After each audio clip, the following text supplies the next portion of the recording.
Hello, welcome to another episode of Christ in Our City podcast. We are glad that you have joined us again. Today we are going to be talking about a very interesting topic. We call it S.L.A.M. It stands for Sex, Love, and Marriage. So today we have our pastor here, and then we are going to be discussing a lot of stuff about sex, love, and marriage. And hopefully it will be a blessing to all of us, and hopefully we will all learn from each other as we go through this episode. Once again glad that you are all joining us today. So pastor, we want to go right into the discussion that we are having, but the topic says sex, love, and marriage.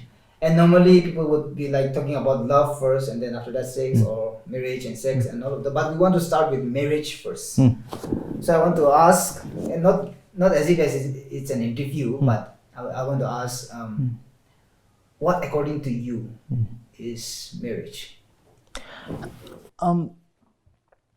I think if we listen to the world, marriage, the weightage of marriage have become so very loose now. Yeah. But if we think seriously, and even as a married man, I am thinking of marriage in a very serious note now. And I can now I can understand the seriousness of marriage and the beauty of marriage. God's idea of marriage was from the beginning. He ordained marriage, that a man and a woman should come together. And if you look at some of the things that if you want to see from the Bible, of course Jesus also attended so many weddings, but there is not specific way of the marriage should be in this way. But the whole Bible is about marriage actually. Yes. Ultimate marriage is, of course, it's in Revelation. So it's so beautiful. It's like this. For me personally, God's idea of marriage, man and a woman coming together, it's not just two individuals coming together, love each other. Yes, it's also there, but there's a bigger thing that's God wants the man and the woman to fulfill. Because from the beginning, when He brought Adam and Eve, it means it is not just two of them loving each other. There is a responsibility in it. There is a responsibility of taking care of one another, and there is a responsibility of even reproducing and then raising a godly family. Yes. So if we keep the marriage in the right step, questions like, I think same-sex marriage and all these things might fall into places. Yeah, definitely. Because godly family matters. Yeah. And it's for me, I heard it somewhere. I heard somebody talking about it, and I found it very profound. What Jesus uses as a metaphor about Him being the groom and then the church being the bride, He's using the marriage as a metaphor, as of what will happen in the end when He comes. But what we have as an understanding of marriage here on earth is actually what's supposed to happen. That's the marriage actually. And then what we are using here on earth as understanding of marriage is actually the metaphor. So what Jesus uses as metaphor, that is the real marriage, and what we do here amongst humans, that is the metaphor of what's going to happen actually. Yes. That's understanding. So, and then when Jesus says, I find this very interesting about marriages. It's not just about coming together and, like you said, not just living together or accomplishing certain things together or making each other's life convenient or not like that. But more than that, a step beyond that, what's interesting to me is the union of two people becoming one. And that's the most interesting thing to me about the marriage. Yes. Because if I'm right now a bachelor, I would make decisions on my own. Like if I have to make decisions, I have my family, yes, but I have my individual decisions which I make for myself. But once I get married, that's the time when I don't just make decisions only for myself. Yeah. That's where I really think about Yes. what my spouse will think. Yes. What my what do you call, when I come home or when I make decisions outside. Well, how is it going to impact the spouse that is waiting for me, or when I'm at home I'm making some decisions, well, how is it going to affect my spouse who is outside? So for me, marriage is something that's really sacred. Yes. Really, in a way, I think it's very peaceful also. Yes. Let me reaffirm just what you say from the Bible. If you look at Malachi chapter 2, verse I think it's in verse 14, the last part. Of course, God was scolding the Israelites, but there is something about marriage there. It says that she is your companion and your wife by covenant. So for a Jewish understanding of marriage is not just two individuals loving each other and coming together. Of course, it's there, but they signed a covenant where husband says, okay, I'm going to provide for you, take care of you, clothe you, and wife will say, I'm going to take care of your emotional the well-being also. And then they sign that contract covenant and give it to gives to each other. Just in the way we would give our commitment to Jesus. Yes. To God. Yes. So it is, what I want to say is, it is not just about love. It's about entering into a covenant. Yeah. Entering into a contract. Yes. That I'm going to love you. In fact, interesting thing is, this morning there was an engagement, and I was just going through the Bible, what an engagement is all about. So God was telling to the Israelites about engagement in the book of Hosea. And it's very interesting when God said, hey, I'm going to be, engagement is forever. I mean, of course, in Revelation we'll get married, but from God and the Israelites. But engagement is forever. It's about righteousness. It's about justice. It's about faithfulness. That's interesting. Yeah. So it's not just about feelings. Yeah. Because many times we run into it. Yeah. It's we go according to how we feel. Yeah. It's not feelings. It's the choice. Yeah. That I will be righteous, I will be faithful, I will act justly against my partner, and it's forever. All those things comes in. Yes. I don't know, you are married, so your perspective might be different. I mean, not different, but you understand it better maybe. But for some of us, I think marriage is really daunting. It's something that many of us are apprehensive about. And there might be many reasons why. But I think one of the reasons why we are apprehensive is because of our past experiences. Because many of us don't wait for the right person. And then that's why we jump into dating someone when we are immature. And then that's where, for whatever reasons, we just jump into dating somebody, and then from there we get our heartbreaks, and then so it becomes difficult to commit again to somebody for a lifelong commitment. Yes. So that's I think that's where we feel into. So that let's jump to the next thing after I said that. When do you think is the right time, according to you? Like when do you think is the right time to get into a relationship?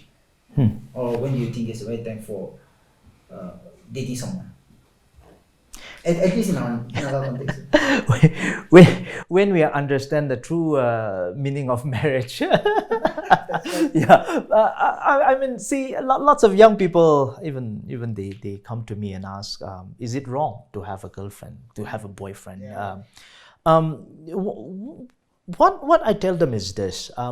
of course, we need to be emotionally strong also when we are entering into, because there is lots of emotional aspect of our life that comes in play when we fall in love. Yes. So if we are immature, if our emotionally not strong, we will crash land. That's why that aspect. But again, the other side is I keep telling them like this: as a believer, as a Christian, if your relationship, suppose if you have a girlfriend, if your relationship is getting you closer to God, I think that's okay. But if your relationship is a distraction for your relationship with God, I think you need to think again. But I think it's difficult sometimes. It is practically Practically it's difficult because I might think that I'm in a relationship. Let's say I'm in a relationship with somebody in the church, and I might think that we are going to church together. We are coming back from church together and everything. On the surface, it might look like we are helping each other become a better Christian or get closer to God. But who knows? On the inside, there might be things that both of us are not agreeing. But since we are continuing to go to the church service and being, outwardly Christians, so many times I think people fall into that trap also. Yes. And then that's the most difficult thing to get out of, because on the outside, we both look good Christians, but things are really corrupted inside. So I think that is also something that we really need to be careful. Yes. Yeah. I mean, if some people are going through that, better stop the relationship. Actually, yeah. To understand it better, I think for me, what I feel is, if I take somebody and then it works better when we understand it from a marriage perspective. For example, if I'm married to someone, that means that person to whom I am married is a gift to me by God. And if, how do I say, taking care of that gift, the only way to take care of that gift is to have a good relationship with God. Yeah. If we understand it from that point of view, then it makes things much easier, both for her and for me also. Because if she is a gift, and then if I want to really cherish her, I want to keep her. I want to keep her as for myself, as well as I want to keep her in that pristine condition. Yes. Like as a gift. As a gift. Yes. If I want to do that, the only way to do that is to keep my relationship with God good. So when I do that, I automatically cherish that gift. Yeah. So if you understand things from that perspective. Yes. It means that again in that also, both the partner should make their partner champion for the Lord. Absolutely. Now, if you keep pushing each other to be champion for the Lord, that's where you will going to hit the right direction. Yeah. But I'm as I've said in the beginning, nowadays during our age to fall in love when you were in 10th standard, 11th standard was beyond question. I mean, but I think even for the young people, if you are, even your age matters. I mean, you should wait. Yeah. You should wait for you to become even emotionally strong, and mentally strong, and understand even what we are discussing now. Yes. Understand even marriage. Understand that understand even love, because feelings will one day go away. Yeah. But love is a choice. Yeah. Love is a choice. Definitely. Yeah. And I'm sure people watching who have been there knows what we are talking about. Sometimes the girl who you are in love with is the best girl for a period of time, but after marriage, you get to see the ugly side of that person also. Like, since we are all imperfect beings, you get to see the side that you have never expected to see. Yeah. Be it in her character, or be it physically or mentally also. We get to experience those kind of things. Yes. So when we do that, if we are just looking at from all-time good, it's always going to be good perspective or view it in that manner. It's going to disappoint. Yes. So when we say love, Mm. it's we have to be ready. Yes. And then Yes. not just for marriage, even for dating. So what I want to say here is, if we're not ready for marriage, I think we should not be ready for dating as well. Yes. Yes. Yes. And when I was young, I'm grateful that I don't even remember. I think it was Brother Sunny. He came to our hostel once, and then he gave us this talk about dating and everything. That went inside quite well, but I could not keep it anyways. But he presented a very good understanding about getting into a relationship. He said, don't get into a relationship until and unless you are emotionally matured, spiritually matured, mentally matured, and lastly he said financially matured. I think that's also very important. We might talk about finance is the puisa sahala and all of those things, but I mean, practically speaking, we have to be at least, if not, even if you're not earning, you have to understand finance. Yeah. Right. So that was really good when I got it when I was young. Although I failed in a lot of things, but I think there's 4 things that we need to look into when we are looking for somebody to date, and even age also, like you said, age also matters a lot. And without this criteria, I don't think we are ready for love, or whatever we think as love is not love actually, maybe. And only when we are ready for love, we go into marriage. So True. when we look at all of these things, And the one aspect you just brought in about maybe some people have fallen in love, they fall out of love, and now they don't trust anyone, and now they cannot fall in love. Again, that group of people. Now, the problem that we're addressing now could be a little younger ones, but again, there's a group of people, a little more mature people, who is not even thinking of falling in love, or it's scary to fall in love, or even don't bother about thinking of marriage, or even they might be thinking, but again, I don't know, when the world gives an idea of waiting for the perfect person, I think I just want to say that in this world no one is perfect. I mean, so those if those ladies who are waiting for someone in a shining armor and riding a white horse with a sword and coming even that man waiting for a princess, disappointing. Those things will not happen. So it's for both the immatured and the matured one to come to a realization that no one is perfect. Do you believe there is the one? No. If God has kept someone for you, for some, I think in 1,000 maybe 2, or God might reveal that person to them. I've heard testimony about that, and I salute their faith is. So that's why I keep teasing you all, saying, pray for your life partner, but open your eyes also. Those things. I think those things are important.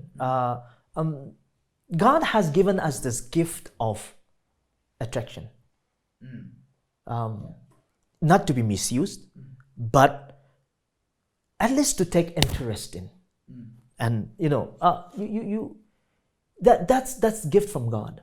But in our culture, we need to be careful of our family background, the clan, villages, all those things are there. Let's not go there too deep. But I think the one that you are asking, the one, no, I don't think so. So it's then.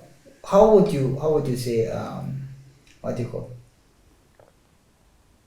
I don't know. I think we have to pray about it. For example, if we have a lot of people who, like you said, open your eyes, and then we see a lot of people since you are married, I'm asking you this. How do we narrow that down?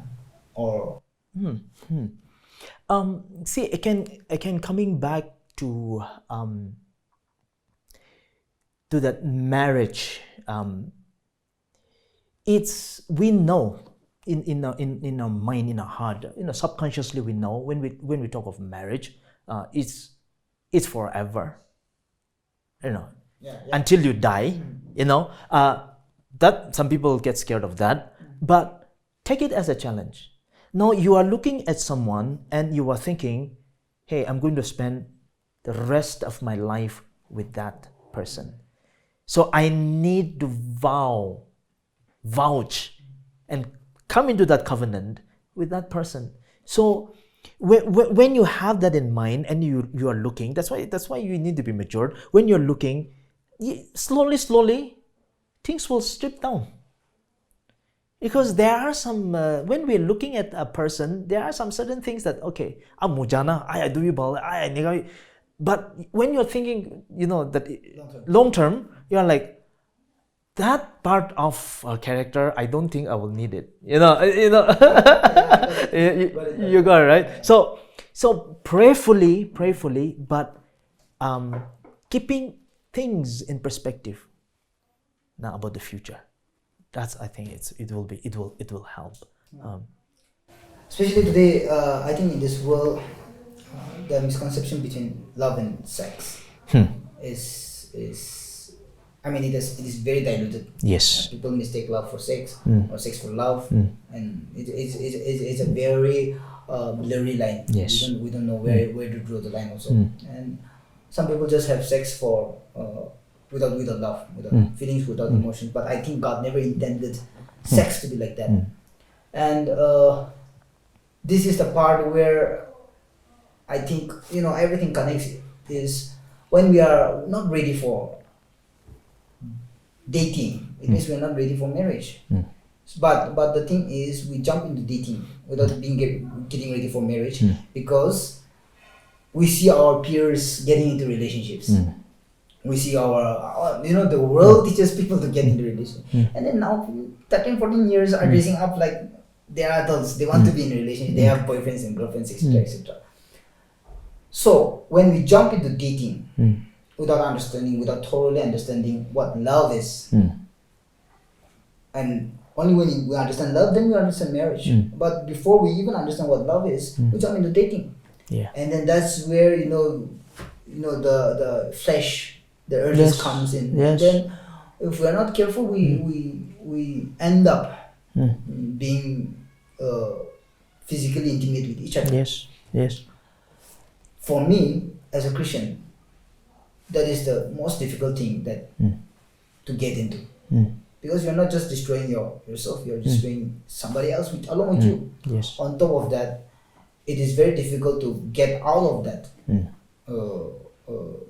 emotional as well as mental image that gets into it. True. So that when we get into that, the next step, if you break up with that person, the next step becomes very difficult to choose. Yeah. It becomes very difficult to choose. Yeah. On top of that, even if you end up with the same partner with whom you had sex before marriage, at the back of the head, you're always going to have that guilt that you did not do it right, etc., etc. But I'm sure there are a lot of people struggling here. But I want to reiterate that God's grace is still Yes. there. His mercy is still there. There's like, this is not something that He cannot forgive. True. So if some of us are in that situation, I think we need to again look at God's grace and mercy. And if we just look and open our eyes and look, then I think we will find that there. Because many a times I think any other sin, for example, if I smoke, let's say I was a good Christian, and then after that I, in our cultural language, I backslide, and then I got into a habit of smoking and drinking, and then let's say it's very apparent when people meet me, they can see that, oh, Benang logically smoke then it's happened, and somehow I begin to accept that, and then I'm able to live with that because it's not open, and then I'm like somehow okay. But sexual sin, I don't want to. Even if I might be a worship leader, I might be the president. Sexual sin, I'm never going to open up, and then I'm never going to talk about it. True. And then, but on the inside, the guilt is so much that it almost creeps up on me every single time. Yeah. And then I cannot make a conscious good decision because of the things that I have. I cannot make a good, because I always think that I'm waiting. But at the end of the day, I think. Yeah. I don't think we need to. I mean, for God, there's no like bigger sin or smaller sin or anything. Everything. If it is a sin, it's sin. Yes. If it's small or big. Yes. It's just us humans who segregates the sin. So if there's people who are like into that, I don't think. Yeah. We should like. I'm not saying it's okay to sin knowingly, but I think we should. True. I mean, see. Sex was created by God, and it's a gift from God, which is to be consummated only in the marriage. Something that is so beautiful. The devil is so clever, and he uses that. And people who are indulging outside of marriage thinks that it's good and enjoyable, but they don't realize that it's breaking them. It shatters people, okay? Sex out of marriage. As Ravi would say, yeah, illegitimate pleasure. Yes, yes. I mean, it's you think that now you are fulfilling that desires. You are fulfilling that this is pleasurable, but in the long run, that's why God gives warning. And even yes, you have rightly said, sin is sin. Big sin, small sin is sin. But there is a warning about sexual sin. Let me just quote that passage here. It's in 1 Corinthians chapter 6, verse 18 following. Here it talks about, and in fact we know the passage where our body is the temple of God. Just preceding, if you read from 18, verse 18, chapter 6, verse 18, 1 Corinthians, it says, "Flee from sexual immorality. Every other sin a person commits is outside the body, but sexual immoral person sins against his or her own body." And it goes on, "Or do you not know that your body is the temple of the Holy Spirit within you, whom you have from God? You are not your own, for you were bought with a price. So glorify God in your body." Another thing that I was really an observation that I was really impressed by was one of the pastor during preaching. He brought up this, and he was talking about this sexual immorality. We have Samson, strongest man in the Bible as we know. He fell into sexual immorality. He gave into it. He could like overcome every other obstacle that he had, but he could not overcome sexual immorality. Yes. We have David. King David, yes. King David. Yes. A man after God's own heart. Yes. Yes. He fell into the same trap. We have Solomon, the wisest man. Yeah. He also fell into the same category. True. Now the observation is we have bronze in Samson. We have heart in David. We have wisdom in Solomon. And all of these three wonderful men of God fell into that same trap. Yeah. So it's not a matter of you having strong brawny, you being a very strong person or macho. You will not be able to overcome sexual immorality. Yeah. Because you have your bronze. True. Neither your heart or you have a strong heart, which it's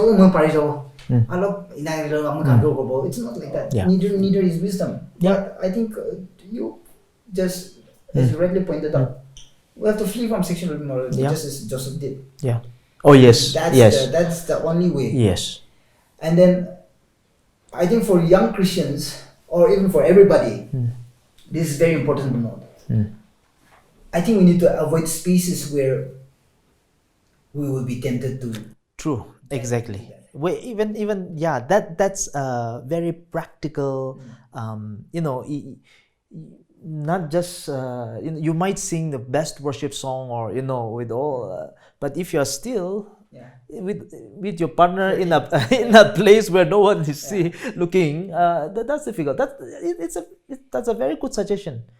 Be in a place where everyone sees you, and of course, the word flee is not just walk away or crawl away. It's like run, run, just run away. So that's a good warning. I mean, we need to be practical here in this. Yes. Looking at how, like we have talked about in the beginning, looking at how important marriage is. Yes. To God. Yes. And He's using that as a metaphor. Yes.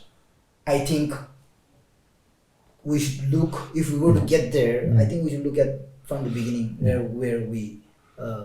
all of this what do you call attraction of the flesh comes in. So if we can run away from that, I think our the longer mile is secured. Yes. With God also. Yes. Yes. So I think we need to forgive ourselves also. Yeah. That part you have just mentioned about God's grace. I mean, those people who have already indulged and they wanted to come out, I think there ought to be a supernatural strength. Our strength, our willpower, it's not enough. I like to call it divine intervention. Divine intervention, exactly. So those people who really wants to come out should really need that divine intervention. They should seek. And if some people are trapped with illusion that they are in love, but maybe their partners they are demanding sex for love, they should flee from that. I think it's wrong. And when the word that I've used, injustice, I mean justice, that's actually injustice. And those people who have indulged, they have come out of it but still feeling guilty, they should also, just like you have mentioned, God's grace. And we should be able to forgive ourselves, knowing that God forgives our past. Sometimes we cannot rewrite our stories, what have happened, but look forward. God, the transforming power of the gospel is that we are a new creation in Christ. So I think those people who are, feeling so sorry, cannot forgive themselves for what have happened, I think they should be reminded that in Christ they are a new creation. With that foundation, they should look forward. Another grave mistake that I think people commit is, like you said, we are a new creation, and then we think that everything is very smooth sailing, that we are immune from sin. No. But when we are that new creation, and yet we continue to commit sin, we think that there's no way out for us because we made a public declaration about our faith. We gave our testimonies. We are in the worship team. We are preaching. We are being that good Christian, going to church and etc., attending fellowships, and just being a Christian. And then once we step out, we think that if I commit this sin, after I commit this, how will I show my face to them? But I think this is something that we are doing culturally wrong. Even if we are a new creation, we are still susceptible to temptations. We can still fall into sin. And then we are not angels. We are humans still. We are still humans. So I think we need to not hide in our sin, but openly talk again. And then even the community should also forgive each other. I think that's lacking. We don't forgive each other. We make fun of each other. That's why people don't come out as much. And then eventually the guilt kills people. And then I have met a lot of youth. Many of them are leaders again.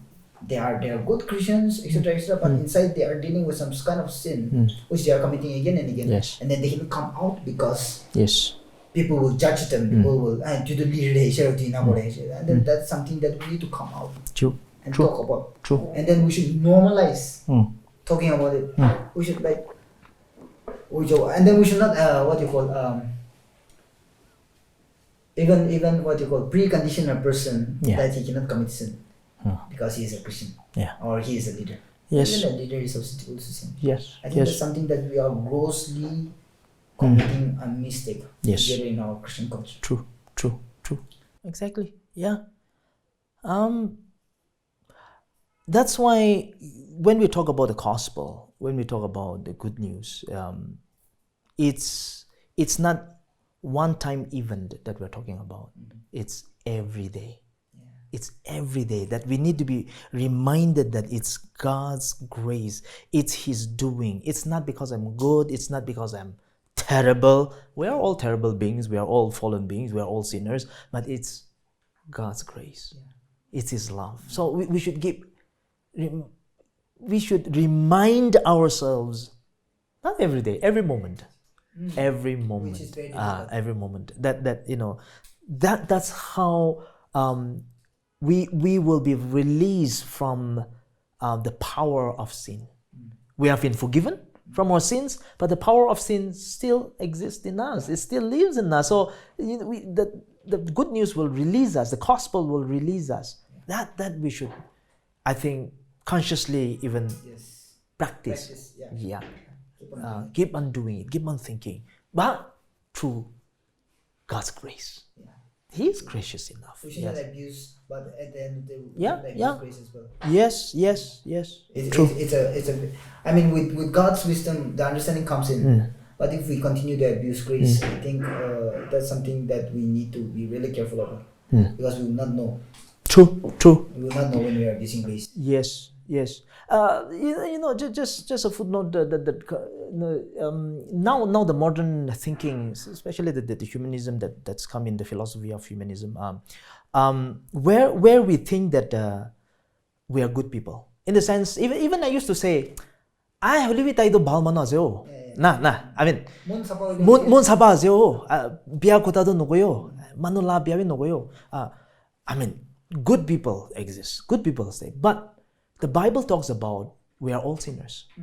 Absolutely. We are all sinners. So actually we do good because of God's grace. It's not that biazeo livi bhalazeo pitordo. No. It doesn't. It's nowhere in the Bible. So once we start from there and allow God's grace to work in us, I think we'll be victorious even from the most the deceiving, alluring, that binds us, the sexual sin. We could be released from there. Yeah, definitely. And then, like, to wrap things up, let's not. I think we should not engage. I think it's totally okay to remain single also. Yeah. You don't have to force yourself to be in a relationship just because the rest of the people are. Because when you don't force yourself to be in a relationship, you are protecting yourself from so many things. You are protecting yourself from so many temptations, and then you are giving yourself time to mature and understand things better. Yes. And because marriage is like said, I think marriage is the second lifetime commitment that you make. The first is accepting Christ. The next is marriage. So this is the second lifetime commitment that you are going to make. So if you are going to do it for a lifetime, I think it's best that you wait for the right moment. And then if we walk with the Lord, God will definitely, you don't have to wait for 35, 40 years to know that. So you can get married even 18, 19, 20 if you want. But God will bring that about in us, I think, I believe. Yes. So awesome. If we just keep that intact, then I'm sure we'll get to understand things much better. And just forgive ourselves again. For wherever we are. Yeah, this is a big topic. We can keep discussing about it, and maybe if people want to ask more personal question, they can do so that maybe in another platform we can even invite some people who can talk more deeper. For today, I think we'll wrap it up. We'll wrap it up. I have a small announcement to make from please. Previous podcast.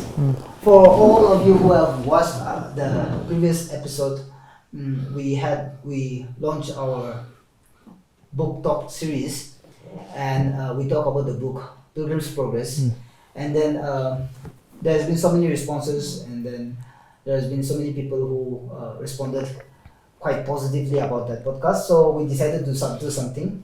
Kabayouth is going to give away 10 Pilgrim's Progress books, and it will be sort of like a lottery kind of a thing. But in order to be part of that lottery, you would have to do a small thing. Write to Kaba Youth email, which is kabayouth at gmail.com. It will be given in the description below.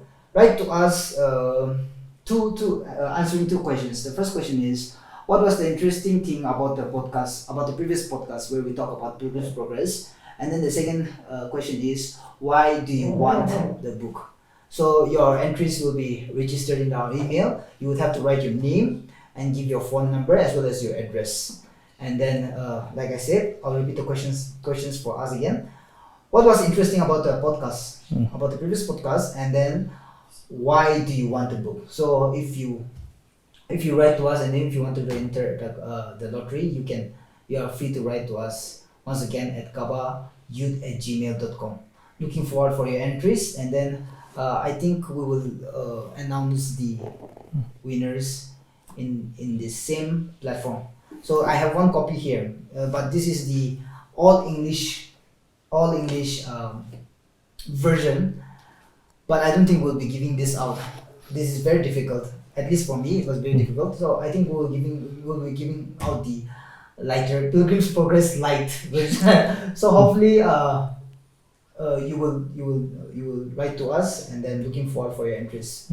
God bless you all for tuning in today. I'm sure it was a blessing. Maybe we did not touch things where you were expecting, but that's also okay. But I'm like Pastor said, he's always there, and then the leaders are always there if you want to talk about anything that we were talking about today. Looking forward to see you in the next podcast as well. God bless you all.